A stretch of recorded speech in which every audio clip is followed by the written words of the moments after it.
इतका पुढारलेला आहे की 70% आज आपल्याकडे 70 करोड युवा वर्ग आहे. 70% पुऱ्या जगात नाही आहे एवढं.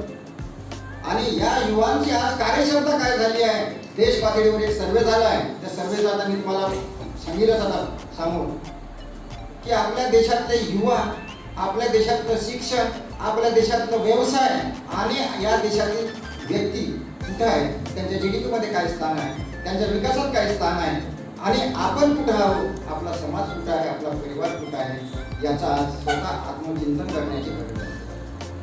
मित्रो, भारताकडे पाहण्याचा दृष्टिकोन सगळ्या देशांचा आहे, फार चांगला दृष्टिकोन आहे. 70 करोड लोक म्हणजे काय आहे? अरे इतनी बड़ी यूथ ब्रिगेड कहीं नहीं है. आजचा युवक आणि आजचं हे यूथ ब्रिगेड, तरी पण आपण विचार करतो का शाळा कॉलेजेसमध्ये जातो तर यूथ फार परेशान, बहुत परेशान आहे. पाहतो आपण त्यांच्याकडे मेंटल कॉन्फ्लिक्ट आहे, एन्झायटी आहे, स्ट्रेस आहे, तणाव व्यवस्थापन आहे, तणाव भयंकर आहे. काय करावं? आज युवा वर्ग पूर्ण असं परेशान दिसते. मी कालच आमच्या एका हॉस्टेलला गेलो, मुलांच्या हॉस्टेलला गेलो. आमच्या कॉलेजमध्ये पोरं येत नाही म्हणून आम्ही गेलो. तर पोरं आम्हाला बघितले आणि लपले नाहीच सर. काय करत काय होईल या भारताचं? आपल्याला मिशन, आपल्या भारताचा फार मोठा मिशन करायचा आहे, आपल्या देशाला वर न्यायचा आहे. विकसनशील, मी सुद्धा शिकत असताना विकसनशील, आजही विकसनशील. अरे विकसित होऊ केव्हा? तुम्ही ऐकत होता, मी ऐकत आहे मिशन विकसनशील, अंडर डेव्हलप इंडिया. बट हे कुठेतरी थांबायला पाहिजे. म्हणून मित्र हो, मला बोलायचं होतं दुसरं, पण एवढं मोठं जनसागर दिसलं तर मी बोलत आहोत दुसरं.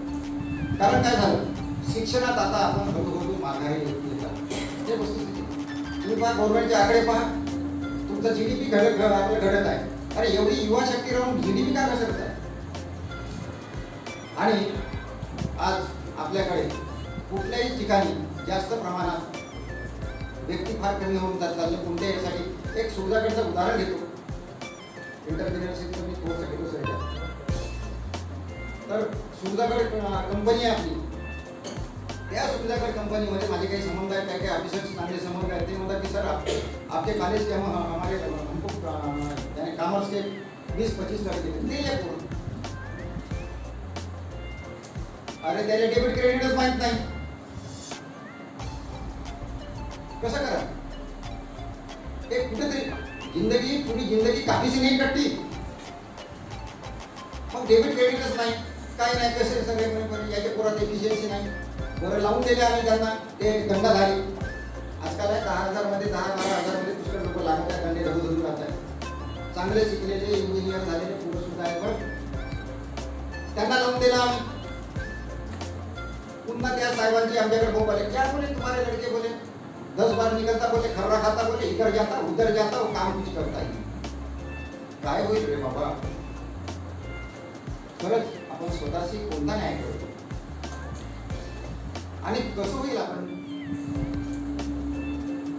दिवसीय राज्यस्तरीय कार्यशाळा आयोजित करीत आहोत. त्याचा विषय आहे युवा संवाद, सशक्त भारतासाठी तरुणांचे सक्षमीकरण. या उद्घाटन सोहळ्याला उपस्थित आमच्या विनंतीला मान देऊन आलेले आजच्या कार्यक्रमाचे उद्घाटक RD कलावंत महाविद्यालय नागेपल्ली येथे प्रभारी प्राचार्य आमचे मित्र डॉक्टर नीरज खोब्रागडे सर, तसेच RD सायन्स कॉलेज येथील काही कारणास्तव मंडल सर येऊ शकले नाहीत प्राचार्य, त्यांच्याऐवजी चीफ गेस्ट म्हणून उपस्थित असलेले डॉक्टर रमेश हलामी सर, आपल्याला अतिशय चांगले वक्ते आपल्याच महाविद्यालयाचे ॲडव्होकेट पंकज जहागावकर सर, ते आपल्याला आपल्या मार्गदर्शनातून सांगतीलच. तसेच आपल्याच महाविद्यालयाच्या विद्यार्थिनी कुमारी करिश्मा मोरे आणि या कार्यशाळेचे ज्यांनी रूपरेषा आखली आणि 15 दिवसापासून त्यांनी अवघ्या हे कार्यशाळेचं आयोजन केलं आणि नेहमी नेहमी विद्यार्थ्यांसाठी काहीतरी नवीन काय करायचं असा उपक्रम घेऊन येतात असे आपल्या महाविद्यालयाचे वरिष्ठ प्राध्यापक सन्माननीय डॉक्टर राजेश हजारे सर, उपस्थित सर्व विद्यार्थी मित्रांनो, आमच्या महाविद्यालयाचे अंशकालीन तसेच पूर्णकालीन प्राध्यापक प्राध्यापिका, विषय फार चांगला निवडलेला आहे. युवा संवाद सशक्त भारताकरिता युवकांचे सशक्तीकरण. सरांनी फार मोठं आपल्या विद्यार्थ्यांना सांगितलेलंच आहे.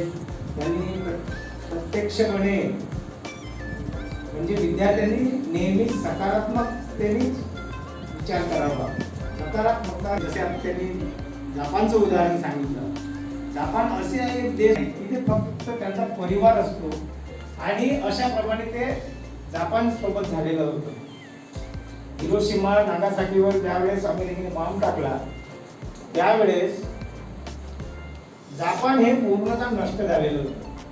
पण आजच्या परिस्थितीमध्ये त्याचे काही अंश आणत आपल्या देशासाठी काम करतो आहे, तर त्याला असं वाटतं की मी माझ्या देशासाठी करतो आहे. मधामध्ये मोदी सरकार आलेलं होतं आणि 3-4 वर्षापासून त्याचा हाच विषय राहिलेला आहे की सशक्त युवक विद्यार्थी आहे, संविधान वाचलेलो आहे, संविधान समजून घेतोय.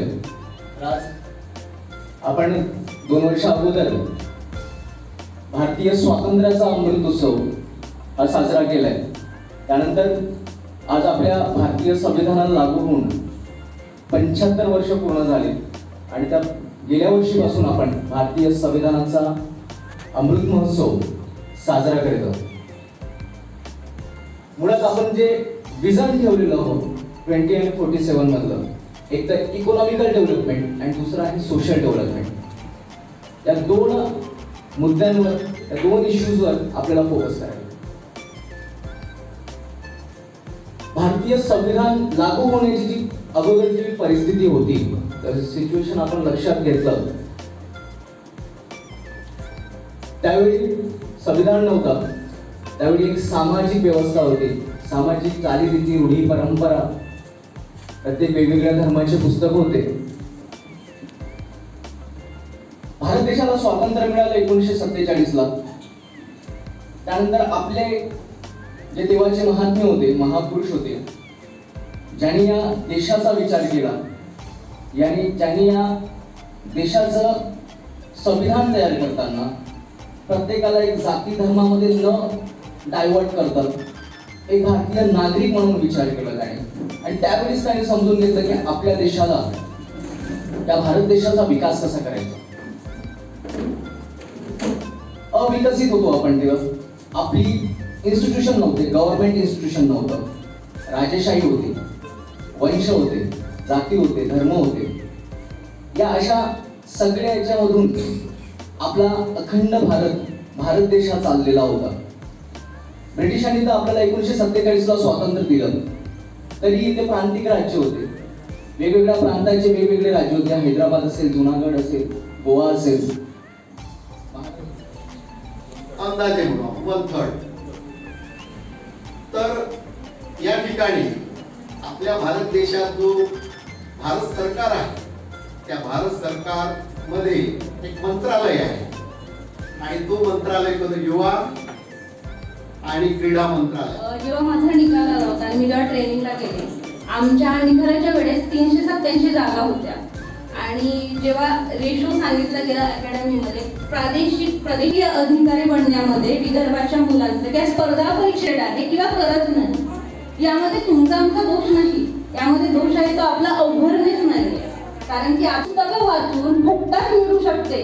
मला शब्द आहे का, अतिशय फ्री, एकही रुपया खर्च न करता फक्त मेहनतीवर मिळू शकते. ही गोष्ट आपल्याला माहीतच नाहीये आणि आपण कुठे भटकतोय. आपल्याला सुरुगारामध्ये गाडची नोकरी मिळाली पाहिजे, बरोबर आहे का, रोजगार मिळाला पाहिजे. तुमचा दोष नाही यामध्ये, आपला अवघडनेस कमी पडतो.